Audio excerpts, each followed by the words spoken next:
So I had an email come to me yesterday asking, whether or not I might be moving my bees in a little bit soon. They're looking at the long range and maybe seeing some nicer weather coming at us. I'm not seeing that in my forecast, but this guy's down in Montana, so we have different weather patterns. But all the same, what's the reason why I decided to start moving my hives in? Well, the one reason is I'm looking at the temperature, and temperatures are getting cooler, consistently cooler, and starting to freeze at night. And once the ground starts freezing, it's harder to pick these hives off the ground. I want to avoid so very desperately to move hives in the snow. I did last year, and it just adds a whole layer of work. And this time of year, you have to appreciate these hives. They're content, and they've formed their winter cluster, and they're kind of drifting into, not dormancy, but it seems like they're drifting into dormancy. Even on a warmer day, we don't have a lot of flight. When I get weather coming through where the forecaster promises a beautiful day, and all of a sudden that day just turns and it's just a miserable, crappy day, kind of like the one today. Today was supposed to be a nice day, but, well, it is 8 degrees, but it's just cold, So, I get into the mindset, okay, here we go, time to put things away. So I want to make good time. I know guys have moved their hives in already. You have to also appreciate that when the hives move in the fall, even if we do get warm weather come through, those hives are content. And even if that shed warms up inside, we're not going to get a lot of activity because those winter clusters, at this point, they're still fairly young bees. Their guts are clean. They're just going into winter and they're ready to endure some dormancy here. So they're mentally prepared for winter, and in their mindset, they're going into it. So they're not preparing to brood. They're not preparing to, actively promote a nest, building that nest anymore. They're going into winter. That's their spirit. And even if it does warm up in the shed, it doesn't matter a damn. That same condition later on in winter, on the last half of winter, it's totally different because those bees have now gone through some dormancy, and they're ready now to break that winter spirit, and they want to move forward. They want to start building. They want to continue on, but they have to wait for that weather to come to allow them to do that. And when they think they feel it, that's when they start getting active. They went outside, especially in the winter shed, when they start seeing rays of light. They haven't seen light for a number of months at that time. Their guts are starting to get full, so they'll be a lot more responsive to that light, drift out to that light. They'll be more responsive to disturbance. They'll start to beard on the outside of the colonies. They seem to break that restless zoning out period a lot easier. So any type of disturbance will loosen up that cluster a lot. So they're just ready to get out and fly. This time of year they're not. This time of year they're just going into winter. It rained a little bit last night, so I'm making a little bit of ruts going into the yards. But for the most part, it's not too bad. I walk on 4x4 anyways. So I got a few loads inside. I'm just gonna pick up, maybe another truck today, and then maybe a couple trucks tomorrow. And then I'm off to Wisconsin to their honey convention. So that's going to delay my move a little bit. But by the time I get back, I expect the weather to, no snow. And then I can get the rest of the hives in next week.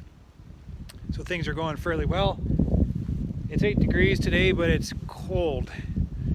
The bees, they're not active, they're not flying. But, just a little bit at my face, just enough to warrant this bee veil to keep them away from my nose.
So I just want to show you guys something really neat.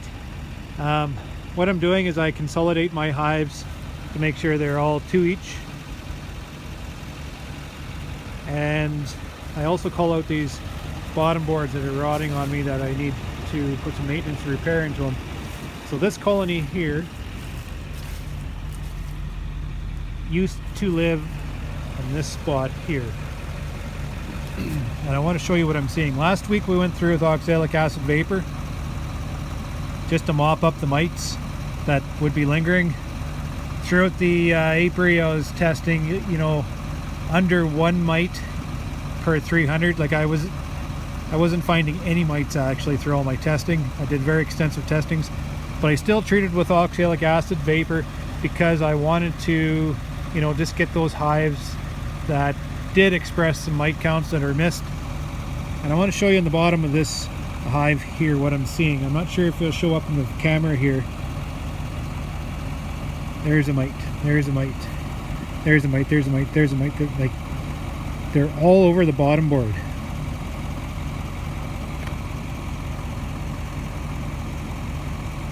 I'm not even going to try to count all these mites. Like, there's hundreds of mites on the bottom of this hive. So obviously this colony here was infected with varroa mite, which my testing didn't show, because I probably didn't show that when it just got lost, or it got lost in the averages. So what this oxalic acid vapor did for me this fall was provided me some very effective mite drop on this colony. So I'm assuming throughout the rest of my apiary, what this oxalic acid vapor treatment did for me is, even though I'm testing very low mite counts, it's cleaning up all the edges, all the ones I've missed, you know, all through the apiary. I'm running on averages, so I'm going to have some hives with higher mite counts, some hives with no mite counts. What this does, it just helps me even out all those edges. And it obviously worked on this hive, and I expect it has worked on all the rest of the hives too, knocking these bloody mites down.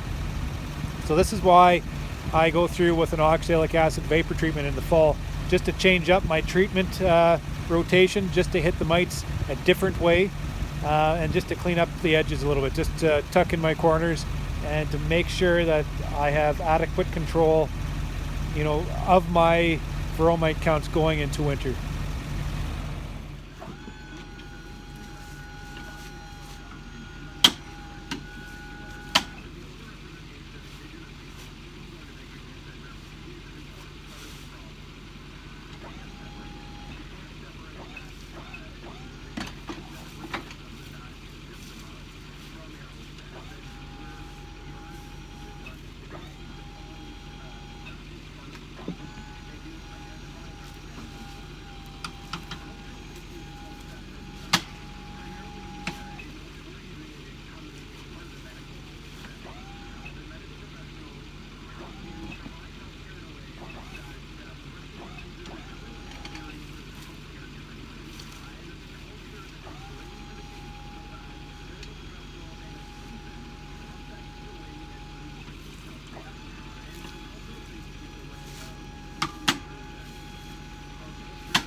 One of my favorite things about this business is loading up a truckload of bees and just standing back and looking at it.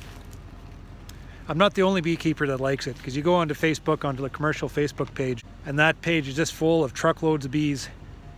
And those guys are probably feeling much the same accomplishment and pride as I am. So one of my favorite times of the year is when I'm loading up bees, bringing them back inside. You know, work all morning, bring a truckload, work all afternoon. You know, I'm tired now, and a truckload of bees I'm going to bring back. Nice slow drive back to the yard, pull up onto the pad, go in for supper, and then unload this truckload into the shed. So it's one of those moments that I savor. You gotta look for those moments, and when you find them, you gotta be able to appreciate them, because it's these moments sometimes which keep us going in this business. So might look like a bunch of boxes of scrap here to a lot of guys, but what I'm seeing is hard-working hives and tremendous looking nests inside these boxes.